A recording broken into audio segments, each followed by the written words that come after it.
but I'll give you a 5-minute breakdown. All right, a 5-minute breakdown. Let's see if I can do this in 5 minutes because I have to go to a flight of what the hell's going on in 2 seconds.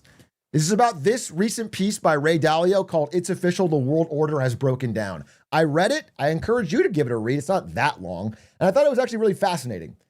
We talked recently about Mark Carney's speech. By the way, everything all of these leaders are saying is just aping Mark Carney's speech, but later.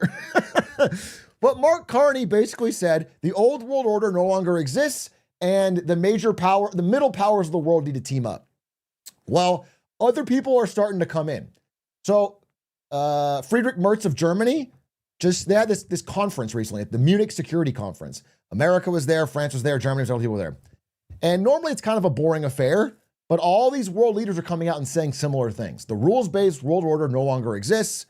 Macron agreed in France, and also Germany and France are now talking about sharing a nuclear umbrella, which is, again, more part of like this EU separating from America, making their own military bloc type thing.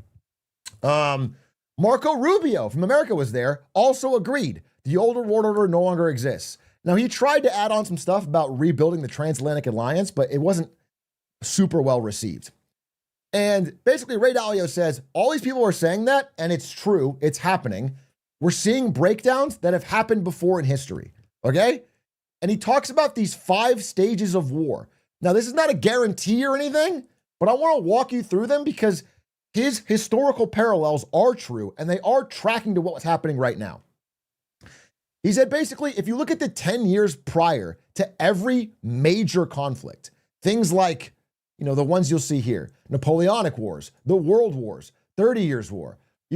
Prior to these huge amount of death conflicts, the 10 years prior, there's like repeatable stages.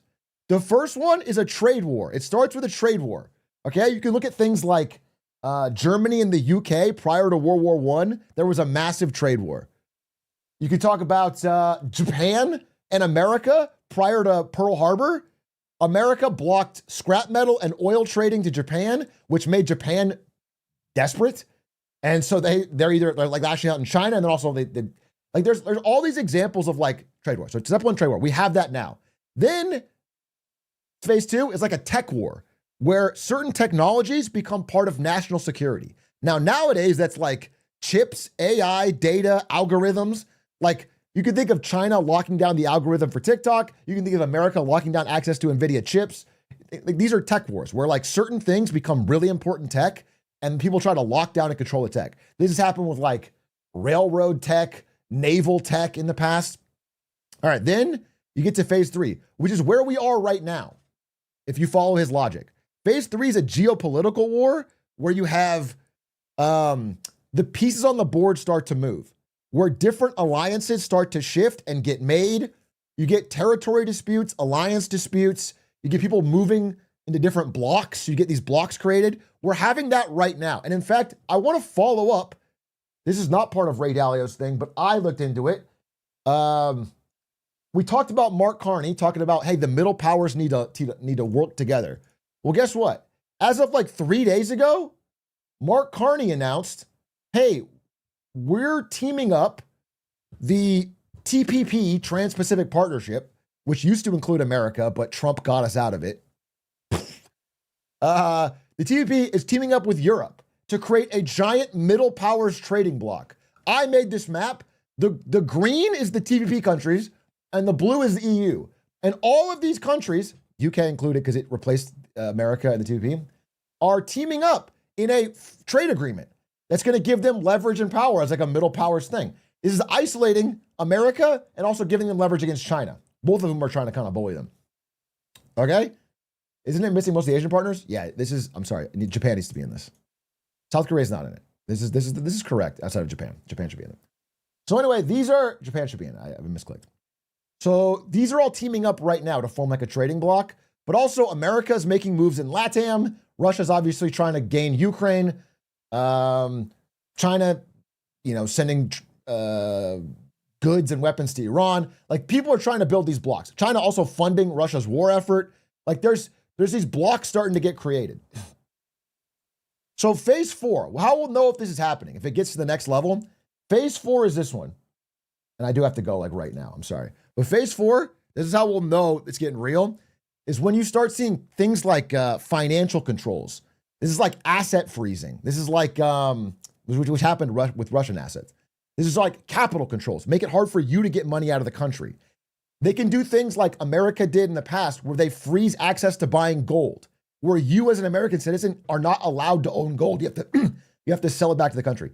This shit happens. Like this is the signs of like countries starting to tighten and control financial flows so they can use that money for the war effort. That's the next step. And it's happening in some tiny stages in a lot of countries, but like this is the big next phase that you would start to see. And then the final phase, if people can't back down, and Ray Dalio is not saying it will happen, he's saying the pressure starts to make it more likely to happen because leaders can't back down.